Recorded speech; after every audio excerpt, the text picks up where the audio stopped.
Assalamualaikum warahmatullahi wabarakatuh. Baik, pada pertemuan kali ini ya kita memasuki pertemuan kedua. Semoga semuanya tetap dalam keadaan sehat walafiat.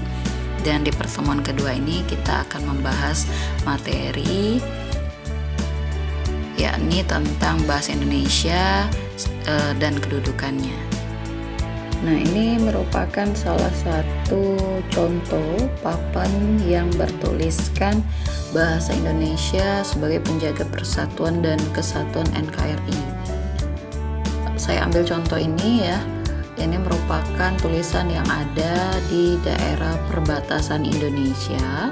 Jadi tulisan ini memang ditujukan untuk menunjukkan bahwa di wilayah perbatasan ini ketika Anda menggunakan bahasa Indonesia ya, Anda adalah golongan yang termasuk menjaga persatuan dan kesatuan NKRI, karena orang akan tahu dengan diri Anda bahwa Anda adalah orang Indonesia ketika Anda menggunakan bahasa Indonesia di daerah perbatasan. Karena memang di daerah perbatasan ini jangan dibayangkan seperti kita dengan Lampung yang cukup jauh, tapi ini adalah hanya berbeda patok saja atau titik cuman beberapa meter atau kilometer mungkin ya.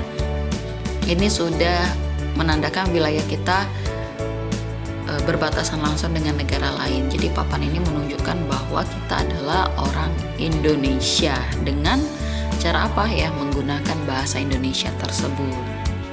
Selanjutnya, sesuai dengan Ikrar Sumpah Pemuda pada 28 Oktober tahun 1928, bahasa Indonesia ini berkedudukan sebagai bahasa nasional ya, yang punya fungsinya sendiri. Nah, yang pertama sebagai lambang kebanggaan bangsa ya. Lambang kebanggaan bangsa ini maksudnya menjadi kebanggaan tersendiri bagi kita yang memiliki bahasa persatuan ya, karena ternyata masih banyak di negara-negara lain yang tidak punya bahasa persatuan. Mereka banyak menggunakan bahasa gabungan ya, gabungan atau campuran dari berbagai bahasa yang mereka gunakan sehari-hari. Contohnya Singapura ya, ini menggunakan bahasa Inggris, bahasa Melayu, bahasa Tamil, dan bahasa Mandarin. Jadi untuk menyatukannya mereka tidak ada kata-kata bahasa Singapura gitu ya.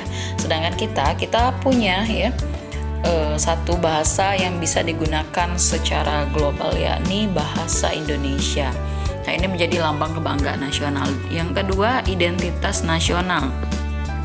Jadi ketika Anda menggunakan bahasa Indonesia ya, ini menjadi identitas diri Anda. Sama seperti kita mendengar orang lain menggunakan bahasa India, bahasa Cina, bahasa Jepang, maka itu menjadi identitas mereka. Walaupun kita tidak mendengar ya, terkadang misal kita hanya mendengar suaranya saja atau tidak melihat mereka ya, kita langsung paham, oh ini orang Cina, oh ini orang Jepang gitu ya. Hanya dari mereka berkomunikasi atau hanya mendengar mereka berujar saja, kita paham bahwa ini identitas mereka dan mereka adalah orang dari suatu negara dengan bahasanya.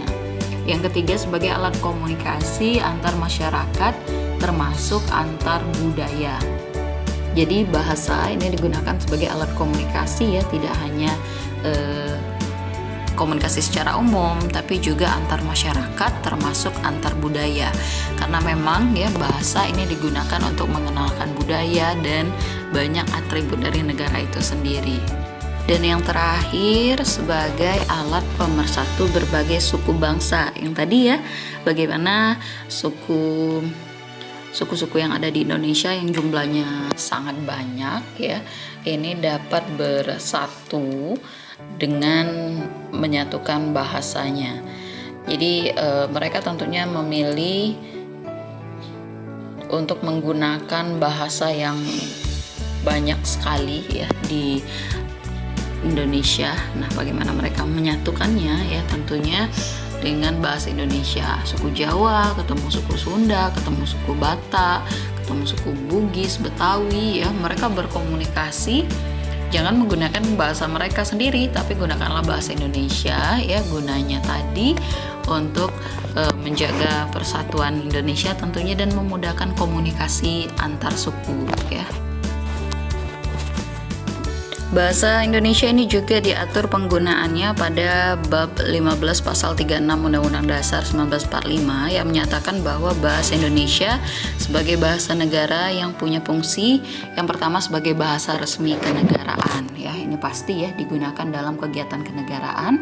Yang kedua, sebagai bahasa pengantar di berbagai lembaga. Jadi, ketika Anda sedang berada di lembaga pendidikan, lembaga kesehatan, atau hal-hal yang berhubungan dengan komunikasi di tingkat khusus ya, maka Anda wajib nih menggunakan bahasa Indonesia. Jadi ketika di kampus atau sedang mengajar nantinya ya, Anda gunakan bahasa Indonesia karena ini memang diatur pada bab 15 pasal 36 Undang-Undang Dasar 1945.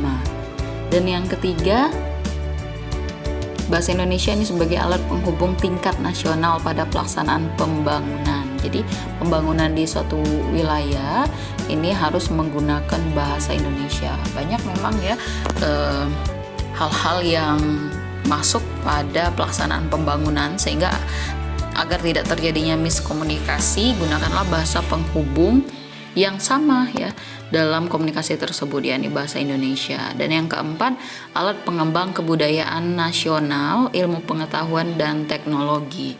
Bagaimana kita mengetahui perkembangan ilmu pengetahuan, teknologi ya, buku-buku terjemahan, kebudayaan dari daerah lain jika tidak dihubungkan dengan bahasa Indonesia. Jadi kita tahu, oh ini sebuah cerita atau dongeng berasal dari daerah Jawa misal, tapi bagaimana kita membacanya ya, mengartikannya kalau tidak ada bahasa yang sama. Contohnya mengartikan cerita daerah Sunda ya, bagaimana kita paham kalau mereka bercerita dengan bahasa Sunda. Nah, cara menyatukannya ya kebudayaan tersebut, kita bisa menggunakan bahasa yang sama, yakni bahasa Indonesia tadi. Ini merupakan berbagai ungkapan ya yang dapat rekan mahasiswa sekalian lihat. Ini ungkapan kata terima kasih, tapi ternyata jika diterjemahkan ke berbagai bahasa banyak sekali ya. Ada matur suwun, gola tampi ya, dan masih banyak lagi. Nuhun ya, sauha, oke, mau liate ya, mungkin begitu bacanya ya. Jadi pada intinya kita mengucapkan kata terima kasih. Nah, bagaimana kita menyatukannya ya, kata ucapan sebanyak ini ya. Nah, Anda bisa gunakan kata terima kasih sebagai salah satu bentuk pilihan kata yang digunakan secara nasional atau secara umum di negara kita. Ini fungsi bahasa secara umum. Yang pertama sebagai alat mengungkapkan perasaan dan mengekspresikan diri. Jadi bahasa ini memang digunakan kita untuk menggambarkan pikiran kita ya. Ada istilah bagaimana kita tahu isi sebuah kendi ya, apakah isinya air teh, air kopi, air jus, bahkan air putih ya, karena kendi tidak terlihat tentunya ya, tidak transparan. Bagaimana kita tahu isinya? Nah, caranya adalah dengan menuangkannya. Seperti itu juga pola pikir manusia. Orang tidak akan bisa menebak apa yang Anda pikirkan kalau tidak Anda sampaikan dalam bentuk komunikasi. Jadi ketika Anda ingin orang lain memahami Anda coba gunakan komunikasi ya, berbahasa agar orang paham nih Anda sedang mengekspresikan apa atau apa yang Anda pikirkan. Selain sebagai alat mengungkapkan perasaan, bahasa tentunya digunakan sebagai alat komunikasi secara umum. Jadi komunikasi ini tidak hanya komunikasi berbicara satu dan dua orang ya, tapi komunikasi digunakan secara luas. Misal guru yang mengajar, itu sebuah bentuk transfer pengetahuan juga ya, dan itu salah satu bentuk komunikasi. Atau komunikasi melalui surat tertulis ya, WA, email ya, itu juga bentuk dari komunikasi. Atau selain itu juga bentuk komunikasi dengan isyarat, dengan kode, simbol seperti tanda lalu lintas, itu bentuk komunikasi ya. Lampu merah, tandanya Anda harus berhenti. Itu merupakan komunikasi. Tidak ada yang berbicara, tapi ketika Anda melihat lambang dari simbol, oh lampu merah saya harus berhenti, atau juga bunyi sirine ya, ambulan. Anda harus menyingkir dari jalan untuk memudahkan ambulan tersebut lewat, atau isyarat dan kode lainnya yang sering Anda lihat tanpa mereka bersuara gitu ya, Anda langsung berhenti. Dilarang parkir, padahal nggak ada tukang parkir, Anda langsung cari tempat parkir lain. Itu merupakan bentuk komunikasi dengan bahasa tapi dengan simbol-simbol. Selanjutnya, sebagai alat berinteraksi dan beradaptasi sosial pastinya ya, dengan bahasa ya, bukan hanya bahasa Indonesia ini ya. Jadi dengan semua bahasa kita itu perlu menggunakannya untuk berinteraksi dan juga beradaptasi secara sosial. Anda baru saja sekolah di Kota Bengkulu ya, sebelumnya di daerah Anda orang menggunakan bahasa yang berbeda. Jadi Anda mencoba beradaptasi nih dengan orang-orang yang dari suku berbeda ya, dengan menggunakan bahasa. Mungkin awalnya cuma senyum, kemudian menyapa, kemudian ngobrol lebih lanjut, dan banyak komunikasi yang lainnya yang dapat Anda lakukan setelah Anda menggunakan bahasa yang sama.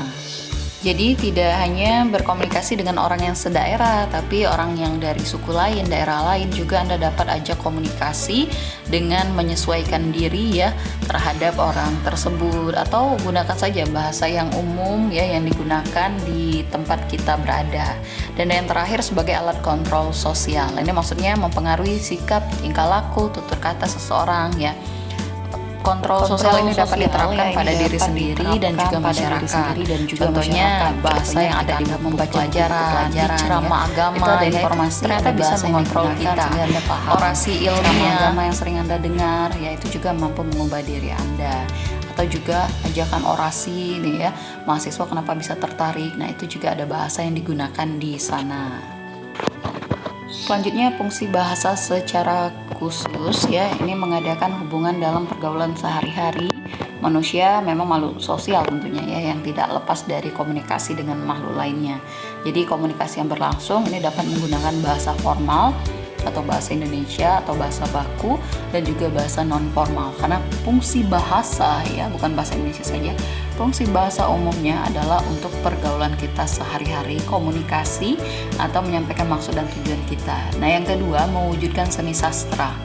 Bahasa yang dapat dipakai untuk mengungkapkan perasaan melalui media seni, syair, puisi, prosa ya. Ini menggunakan bahasa. Nah terkadang ya bahasa yang digunakan ini punya makna tersirat. Dalam hal ini tentunya kita butuh kemampuan untuk mengartikannya ya. Jadi bahasa itu memang luas sekali cakupannya pada bentuk komunikasi.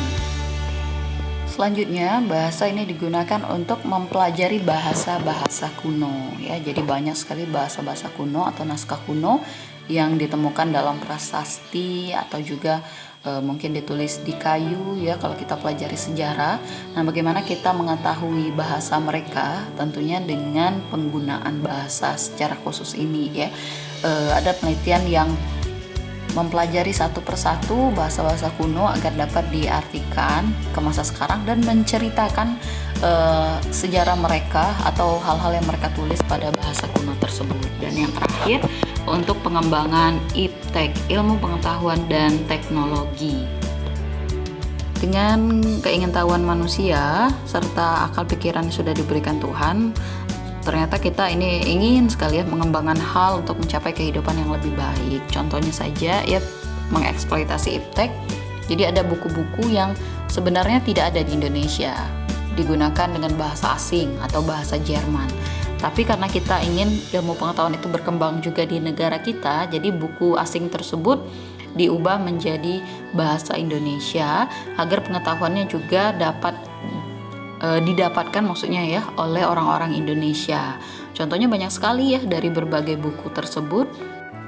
Misalnya saja teknologi tentang membuat pesawat ya. Dulunya orang Indonesia tidak tahu ya, pesawat saja jarang terbang di atas negara kita gitu ya. Tapi Pak B.J. Habibie ini sangat bersemangat untuk membuat pesawat. Bagaimana dia mengajarkan kepada anak-anak bangsa agar paham bahasa, cara-cara ya, bahan-bahannya dari kerangka pesawat tersebut. Nah, salah satunya adalah dengan mentransisi bahasa tadi agar bisa kita gunakan secara baik.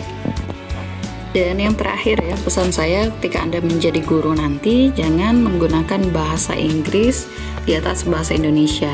Karena lihat dulu, lebih umum yang mana? Lebih umum orang menggunakan bahasa Indonesia atau bahasa Inggris. Dan ini merupakan contoh bahasa yang salah ya. Tiada hari tanpa belajar, no learning no day. Itu salah ya.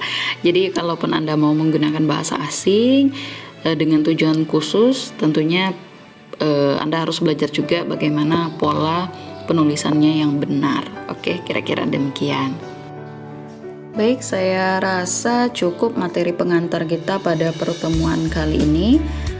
Anda dapat mengisi atau menjawab kuis ya yang sudah saya share di Google Classroom. Tapi Anda harus mendengarkan materi ini terlebih dahulu untuk mempermudah Anda menjawab soal-soal kuis yang sudah saya siapkan.